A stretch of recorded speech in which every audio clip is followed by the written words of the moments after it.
You can go into bye weeks and kind of, if you feel really good about yourself, then you kind of have a continuation of what you're trying to build on. I think Saturday night against Mankato, especially, just looking at that second period, I think we had chances to even win that game and have a sweep, and it didn't really go that way. I actually thought it was a pretty good week. I thought that the guys were engaged. We were able to kind of go back to the drawing board on a couple things, just simplify some of our D zone and just really try to create a base level of where we want to go forward.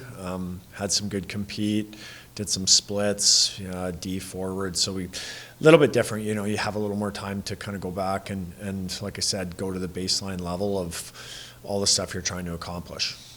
Kind of touched on it a little bit, you get what you put into it. So like I said, I thought our guys were actually engaged all week. I didn't feel that, because it was a bye week, that guys were showing up and weren't, into what we were trying to accomplish. Especially for those guys, I think, Chase is playing 30 to 32 minutes a night.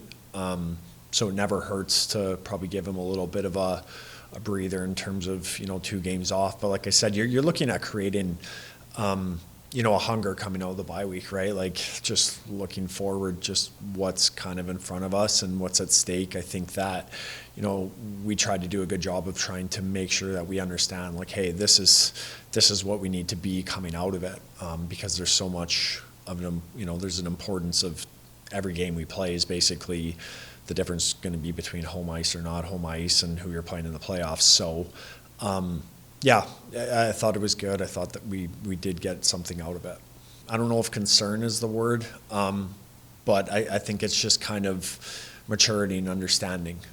Team identity plays a lot into that, where I think I kind of have used the Mankato of past where, and I've actually said this to our guys before, where you knew that if Mankato was up even after the first 5-6 minutes of that period, they were trying to end the game.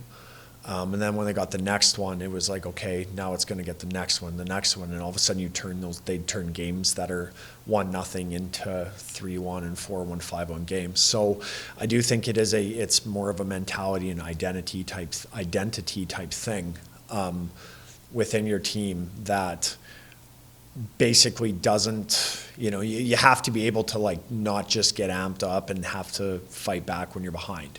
And we've kind of had situations like that all year. And like I said, I think it's a consistency within ourselves, but it's also kind of understanding how we need to play every single shift, every single minute, every single day to be successful. Like I said, coming out of bye week, you never really know, I guess, with how things can go. But, I mean, there's just so much on the line, right? Like, they're above us.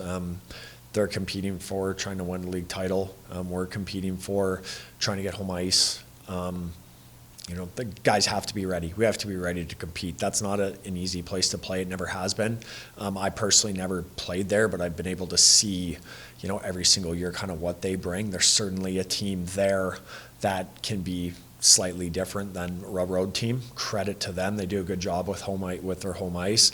Have to be ready to compete, have to be ready to win battles on the walls, play an ugly road game, manage pucks, good special teams, basically, everything that you would think that needs to be good to win. But ultimately it's going to come down to guys being ready to compete and, handle the physicality that they're going to try to bring, right? We have to match it. We have to be able to dictate that, because or else you end up in a situation where you're behind and then you're chasing and on the road. It makes your task that much harder.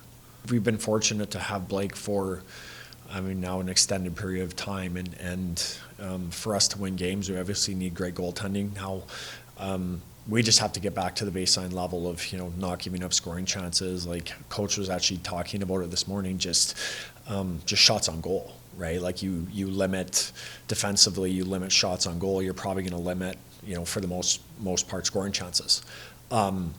Blake, if Blake only has to make, 7 or gets 7 or 8 scoring chances against on a night, I would think that with the caliber of goaltender he is, we're going to be successful more times than not.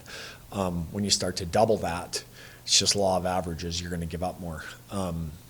So to kind of answer your question, great goalie, but we have to do better in front of him to make sure that like we can allow him to do what he does and not have to like overstress him in terms of where he has to just make a ton of saves.